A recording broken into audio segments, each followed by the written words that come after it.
ખેડૂતોના અવાજને દબાવી દેવા માટે, ખેડૂતોના આંદોલનને તોડી પાડવા માટે, અમારા જેવા યુવાનોના મનોબળને તોડી પાડવા માટે, અમે તૂટી જઈએ, અમે હારી જઈએ, અમે ઘરે બેસી જઈએ, એટલા માટે અમારા ઉપર ષડયંત્ર કરી અને અમને જેલમાં નાખવામાં આવ્યા. અમારી સાથે કેટલા બધા નિર્દોષ ખેડૂતોને જેલમાં નાખવામાં આવ્યા. પણ આજે જેલની બહાર આવીને પ્રવીણ રામ સ્પષ્ટ સંદેશ આપે છે કે અમે અંદર જેલની અંદરથી તૂટીને નહીં, તૈયાર થઈને બહાર આવ્યા છીએ. અમે જેલમાંથી અંદરથી માય કાંગલા બનીને નહીં, મજબૂત બનીને બહાર આવ્યા છીએ. અમે જેલમાંથી હારીને નહીં, પણ ગુજરાતના ખેડૂતોને કંઈક આપીને બહાર આવ્યા છીએ. અમે અંદર જેલમાંથી કંઈક ગુમાવીને નહીં, પણ ગુજરાતના ખેડૂતોને કડદા મુદ્દે કંઈક પરિણામ આપીને બહાર આવ્યા છીએ. હું અહીંયાથી એને સ્પષ્ટ સંદેશ આપવા માંગુ છું કે અમે જેલમાંથી બહાર આવ્યા છીએ તો માર્કેટમાંથી ગુમ થવા માટે નહીં, પણ ગર્જના કરવા માટે બહાર આવ્યા છીએ. અમે જેલમાંથી શરણાગતિ સ્વીકારીને નહીં, પરંતુ શાયર બનીને બહાર આવ્યા છીએ. અને અમે જેલમાંથી સરેન્ડર થઈને નહીં, પણ ગીરનો ડાલામથો હાવજ બનીને બહાર આવ્યા છીએ. એટલે ભાજપને અહીંયાથી સ્પષ્ટ સંદેશ આપું છું કે ખેડૂતોની લડાઈ અટકવાની નથી. 108 દિવસની ભલે જેલ થઈ હોય, ભલે પીડાઓ સહન કરવી પડી,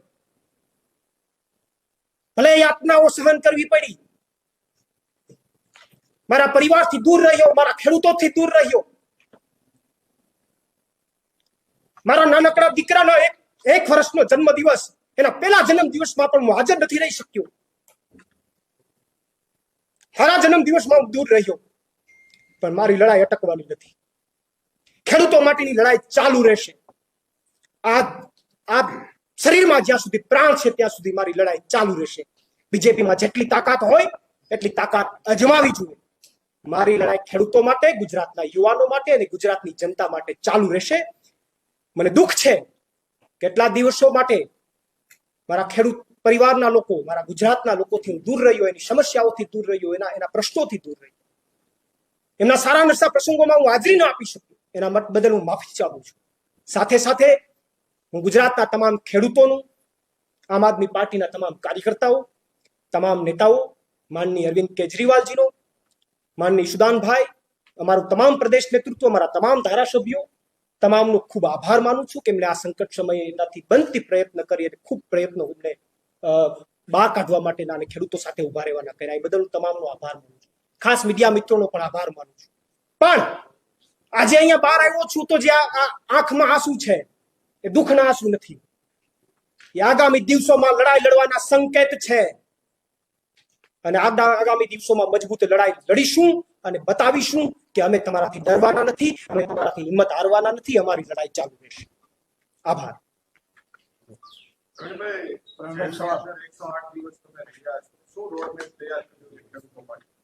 108 દિવસ અમે જેલમાં રહ્યા તો બીજેપીના લોકોને એમ હોય કે આ હિંમત હારી જશે. ના, 108 દિવસની અંદર જેલની અંદર અમે અમારો ખરાબ સમય હતો, એ ખરાબ સમયને અમે સારા સમયમાં પરિવર્તન કરવાનો પ્રયત્ન કર્યો. અમે વાંચન કર્યું, અમે કસરતો કરી, અમે અમારા શરીરને મજબૂત કર્યું, અમે અમારા મનને મજબૂત કર્યું. અને આવનારા દિવસોની અંદર ખેડૂતો માટેના જે કંઈ કાર્યક્રમો યોજવાના છે, પાર્ટી દ્વારા જે કાર્યક્રમો યોજાશે એની અંદર મજબૂતાઈથી લડાઈ લડવા માટેના એક મજબૂત મક્કમતા સાથે બહાર આવ્યા છીએ. કદાચ જેલ પહેલા એવું હશે કે થોડોક થાક લાગ્યો હશે, પણ હવે જેલમાંથી બહાર નીકળ્યા છે તો સંપૂર્ણ સ્ફૂર્તિ સાથે બહાર નીકળ્યા છીએ, મજબૂત મન કરીને બહાર નીકળ્યા છે, મજબૂત શરીર કરીને બહાર નીકળ્યા છીએ. એટલે ભાજપને એમ લાગતું હોય કે તૂટી ગયા, નહીં, તમે ભૂલ કરી. મને મજબૂત બનાવવાની તમે ભૂલ કરી, તમે મને મજબૂત બનાવવાની ભૂલ કરી. મારા સામે અનેક પીડાઓ આપી, અનેક યાતનાઓ આવી, એ તમામ યાતનાઓને અમે જીરવી ગયા. અમે કઠણ કાળજાના છે, અમે જીરવી ગયા. અને હું તો એ ભાજપ વાળાઓને અહીંયાથી સંદેશ આપવા માંગુ કે જેમણે અમને જેલમાં મોકલવાનો પ્રયત્ન કર્યો, જે ભાજપના અધિકારીઓ, જે ભાજપના નેતાઓએ એમને જેલમાં મોકલવાનો પ્રયત્ન કર્યો, એમને ભગવાન 100 વર્ષ ના કરે. કારણ કે એના પ્રયત્નના કારણે હું મજબૂત થયો, એના પ્રયત્નના કારણે મને વાંચન કરવાનો સમય મળ્યો, મારું નોલેજ વધ્યું, મારું શરીરમાં મને એક રોગ હતો 15-20 વર્ષથી, એ રોગમાંથી મને મુક્તિ મળી. તો હું ભગવાન પાસે પણ પ્રાર્થના કરું કે ભગવાન એને 100 વર્ષ ના કરે, જેથી કરીને અમે અમારી સત્તામાં એને પાછું વ્યાજ હતું પાછું આપી શકીએ. ખાસ કરીને ઘેડ મુદ્દે તમે ખૂબ લડ્યા છો.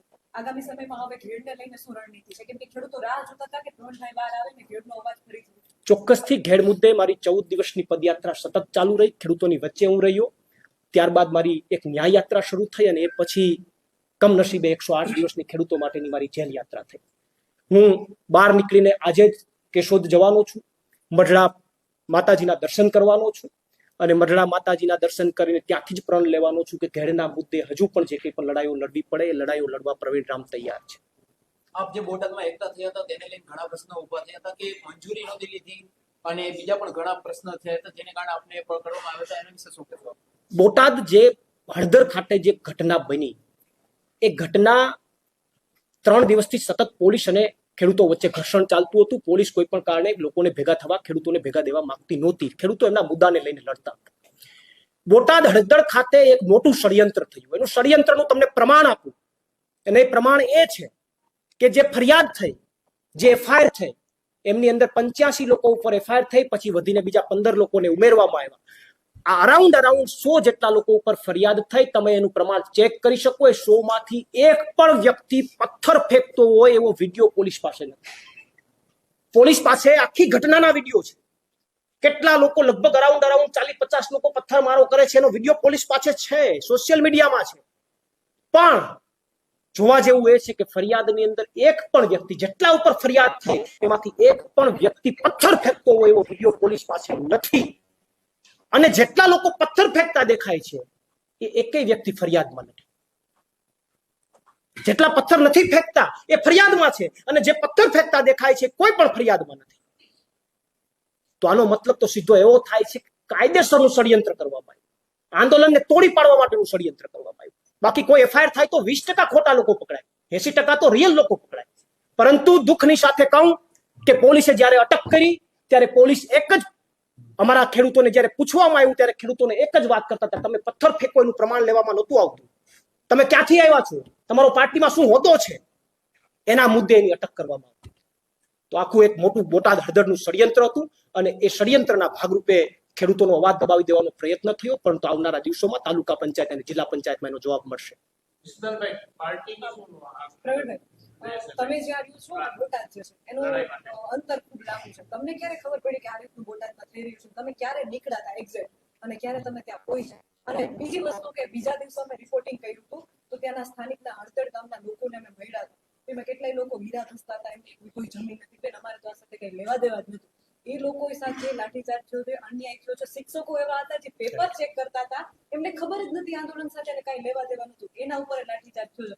તો એક આમ આદમી પાર્ટીના નેતા તરીકે તો ઠીક, પરંતુ એક જાગૃત નાગરિક તરીકે એમની સાથે અન્યાય થયો છે, એનો શું જવાબ આપશો? હળદર મુકામે જે ઘટના બની અને જે વિડીયો, અમે તો પછી જેલમાં જતા રહ્યા હતા એટલે સોશિયલ મીડિયાના માધ્યમથી અમુક વિડીયો નથી જોઈ શક્યા, પણ જે અમે સાંભળ્યું કે ઘરમાં ઘૂસીને જે પોલીસે દમન કર્યું છે, લોકોને માર્યા છે, ઘણા બધા લોકોના હાથ ફ્રેક્ચર કરી નાખ્યા છે, એના શરીરમાં અનેક ફ્રેક્ચરો થયા, એવા લોકોને એમણે ફરિયાદમાં નથી લીધા, પોલીસ સ્ટેશનથી દૂર મોકલી દીધા. કેટલા બધા લોકોને ફ્રેક્ચર થઈ ગયા, ઘણા બધાની આંગળીઓ તૂટી ગઈ. આવા અનેક લોકો ઉપર પોલીસે ઘરમાં જઈને દમન કર્યું છે. અને આખી ઘટનાની અંદર જેટલા પણ મીડિયા મિત્રો ત્યાં હતા એ તમામને ખબર છે કે જ્યારે હળદરમાં સભા શરૂ થઈ ત્યારે અમે ત્યાંથી જાહેરાત કરી હતી કે આગામી પ્રોગ્રામની જાહેરાત કરી અને અમે પ્રોગ્રામ પૂર્ણ કરવાની દિશાની અંદર હતા. પોલીસ જ્યારે પહેલી વાર આવી ત્યારે લોકો જે છે એ ઊભા થઈ જતા હતા અને એ સ્થિતિની અંદર પોલીસ રિટર્ન થઈ. પોલીસ બીજી વાર 5-10 મિનિટમાં જ આવી. અમે લોકોને, ખેડૂતોને બેસાડવાનો પ્રયત્ન કર્યો કે તમારે ઊભું થવાનું નથી, આપણે આંદોલનને બીએસઆઈના લાઈવના માધ્યમથી એ લાઈવમાં પણ છે કે પ્રવીણભાઈ એમ કહે છે કે બેસી જાઓ એ લાઈવમાં પણ છે ને આપણે સ્વીકારવું પડે. એમ છતાંય તમને શું લાગે છે પ્રથમ કાકડી ચાડો કોણ કર્યો છે? હા, એ જ અમે સતત લોકોને બેસાડવાનો પ્રયત્ન કર્યો. કોઈ જવાબદાર પોલીસ અધિકારી હોય એ નજીક આવે અને લોકો ઊભા થઈ જતા હોય તો કોઈ જવાબદાર પોલીસ અધિકારી અડધી કલાકનો સમય લે, તાત્કાલિક ત્રીજી વાર હેલ્મેટ પહેરી અને લાકડીઓ સાથે ટોળાની વચ્ચે ન આવી જાય. શું કામ આવ્યા? એ પોલીસ અધિકારી પાસે કોણ જવાબ માંગશે? એની જવાબ લોકો, એમને ખબર છે કે ઊભા થઈ જાય છે તો 5 મિનિટ 15 મિનિટમાં 3 વાર આવ્યા. આવું શું કામ? અને એમની અંદર ભાજપના અમુક લોકો પણ અંદર આઈડેન્ટિફાઈ થયા. તો જ્યારે સવાલો પૂછવામાં આવ્યા તો જવાબ એવો મળ્યો કે તો મદદ કરવા આવ્યા હતા. કોની મદદ કરવા આવ્યા? કોની? ખેડૂતોને જેલમાં નાખવા માટે મદદ કરવા આવ્યા? તો આખું એક ષડયંત્ર હતું અને તમામ લોકોએ, જેટલા લોકોએ જોયું છે એમની દમન થયું છે, ગામના લોકોને ઘરમાં ઘૂસીને જે માર્યા છે એ ખૂબ જ દયનીય છે અને એના માટે આવનારા દિવસોમાં કાયદાકીય લડાઈ લડવી પડે તો સ્પેશિયલ હળદર ગામ માટે, કેમ કે બીજા બે દિવસ તમે લોકો જેલમાં હતા પછી અમે ગયા હતા. ત્યાંના સ્થાનિક લોકો ઉપર ખૂબ દમન થયું છે, એના માટે શું કરશો? ખાલી હળદર ગામ પૂછું છું. ચોક્કસ હળદર ગામના લોકો સાથે જે દમન થયું છે અને અન્ય લોકો સાથે પણ જેની ઉપર દમન થયું છે, કોઈ પણ ગામના હોય XYZ, એમના માટે આવનારા દિવસોમાં એમને મળીને એ લોકોને સાથે લઈને કાયદાકીય લડાઈ આવનારા દિવસોમાં કોર્ટમાં લડવી પડે તો પણ અમારી સંપૂર્ણ તૈયારી છે અને અમે આવનારા દિવસોમાં ચોક્કસથી જવાબ આપીશું.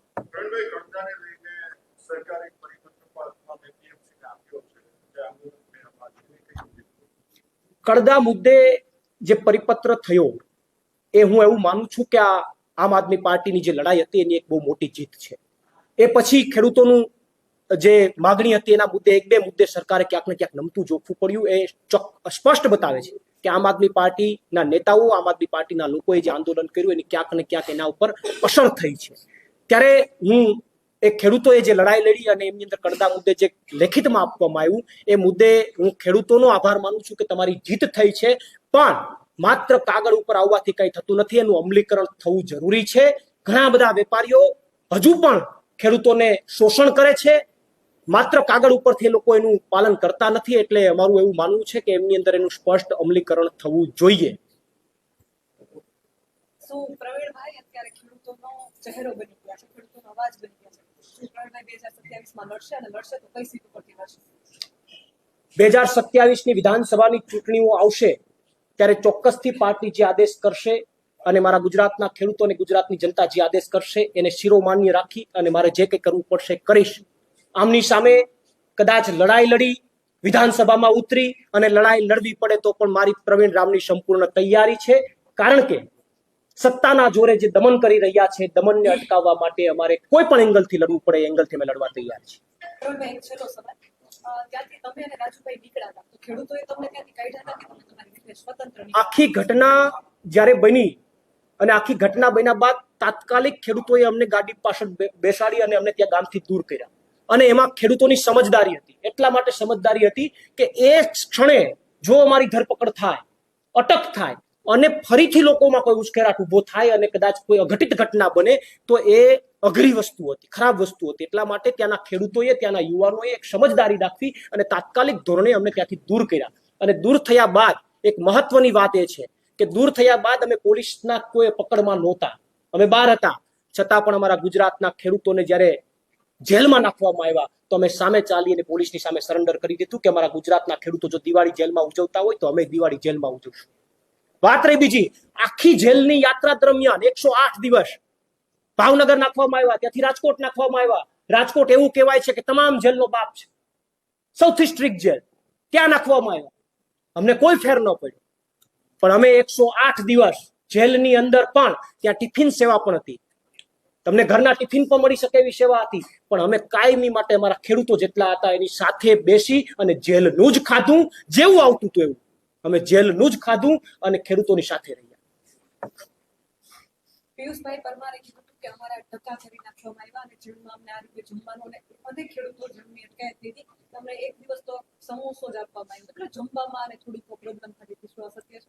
બોટાદ બને જે કોઈ પણ લોકોની અટકાયત થઈ હતી એ લોકોએ, તમામ લોકોએ જાણ કરી હતી કે 2 દિવસ સુધી એ લોકોને જમવાનું પણ આપવામાં નહોતું આવ્યું. એક નાસ્તો નોર્મલ આપવામાં આવતો હતો, એમને બ્રશ કે કોલગેટ પણ આપવામાં નહોતી આવતી, એમને ચપ્પલ લઈ લેવામાં આવ્યા, અમાનવીય કૃત્ય કરવામાં આવ્યું.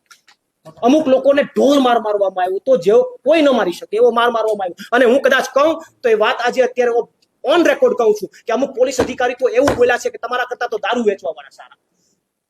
શું કહેવા માંગુ છું? ગુજરાતની જનતા માટે લડવા નીકળ્યા અને તમે ગુજરાતના ખેડૂતોને એમ કહો કે તમારા કરતા તો દારૂ વેચવા વાળા સારા. આ હું એમ કહું છું કે હદ કહેવાય.